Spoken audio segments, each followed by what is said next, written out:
salaam gars yi dal leen ak jàmm yéen ak seen BM Prod TV ki nekk ci kàddu yi mooy Boubacar Ndiaye tey dañuy ñëw waxtaanee nu ñuy def pour dindi suñu filigrane ci li nga xam ne moom mooy CapCut Pro waaye ci version portable. waaw xam naa dinañ wax ni pourtant defoon nañ ko ci version PC waaw mais ñu bëri dañ ñu envoyé message ne ñu ñoom portable la ñu yor mais mënuñoo xam nan lañ koy dindee ci portable lu yomb la jëlul temps bi ngay def fële pour dindi ko ci version PC temps boobu rek ngay defaat fii pour dindi ko ci li nga xam ne mooy version portable waaye dañoo xaw a wute mais bul jaaxle dañuy dem directement ci li nga xam ne mooy suñu ordinateur pour wan leen nu ñuy def pour dindi suñu filigrane ak suñu portable yi nga xam ne moom la ñu yor.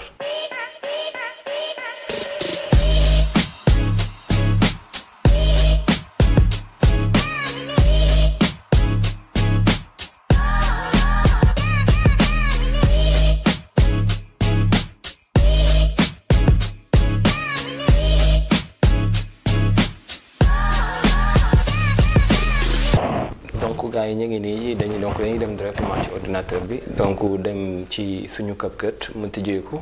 wala ñu xaar mu tijjeeku donc su CapCut bi tijjeekoo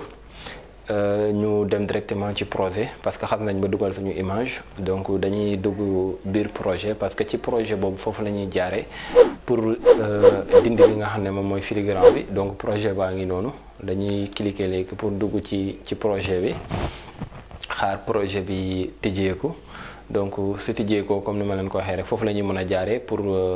dem enlever li nga xam ne mooy filigrane bi fu ñu koy jaaree moom mooy IHD par IA IHD par IA foofu ngay cliquer pour mun a accéder mu indil la lii léegi dañuy dëppaat ñu wan leen donc IHD par IA foofu la ñuy jaaree moom moo nekkee ci côté exporté suñ ko bësee léegi soo xoolee filigrane mu ngi ci suuf léegi dañuy bës filigrane soo ñëwee fii da ngay gis filigrane visible en gauche. En haut en gauche en bas à gauche léegi en haut en droite en bas en droite léegi nag ñun dañ ko bëgg a nëbbu nu ñu koy nëbbee mooy lan dañ koy caché soo xoolee ci kaw ci ndox bi fu mu nekk affaire baa ngi feeñ filigrane baa ngi feeñ mais suñ ko kasee day dem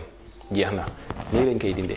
nii la ñuy dindee wala nii la ñuy maxé li nga xam ne moom mooy filigrane bi léegi damay demaat visible wonaat leen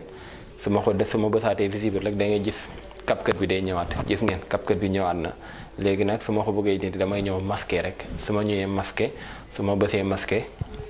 jeex na annulé wu na jeex na léegi damay delluwaat su ma delluwaatee nag fii nag su ma exporté lan la may wax danaan ma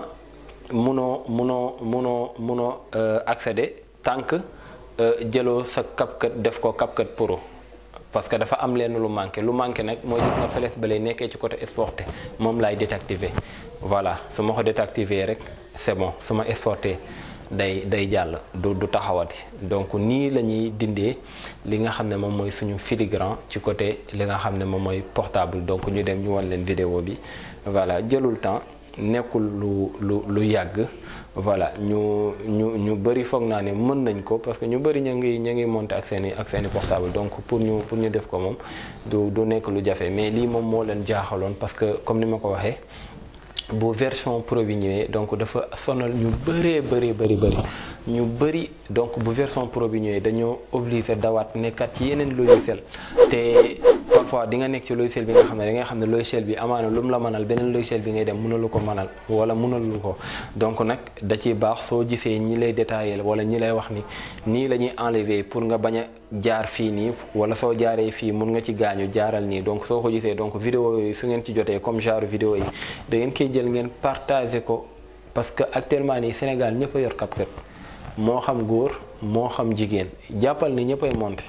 nit ku nekk nag ñi ngay monter yaa ko xam mais jàppal ni ñëpp a ngay monter donc moo tax vidéo bi dañ leen di ñaan ngeen jël ko ngeen partager ko yow miy jot ko yow miy gis vidéo bi nga xam ne donc ki koy def mooy Boubacar Ndiaye s'il te plaît maa ngi lay ñaan jëlal vidéo bi nga partager ko parce que am na say morom yu bëri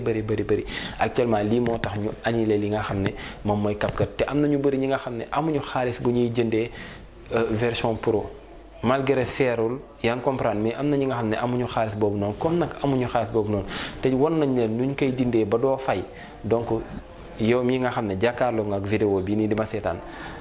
jàppale ñu nga partager vidéo bi mais nga like s'il vous plaît like ci vidéo bi parce que like bi ngay like comme ni mu ko waxee tout le temps daf ñuy permettre suñu vidéo bi di gën a visible gars yi di ko gën a teg en tête di ko gën a teg ci kaw te loolu yéen ñii rek yéen ci mën a jàppale xam naa ni da ngeen di dugg di seetaan mais su ngeen duggee di seetaan da ngay gis plus de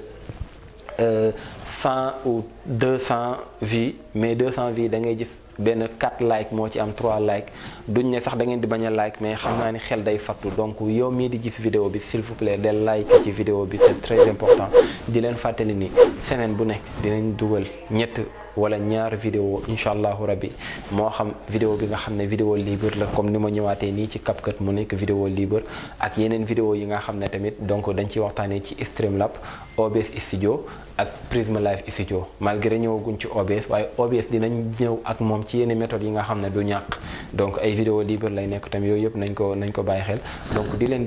dig daje incha allahu rabbi fii ak fan yi néew fii ci seen BM Pro TV salaamaaleykum wa rahmatullah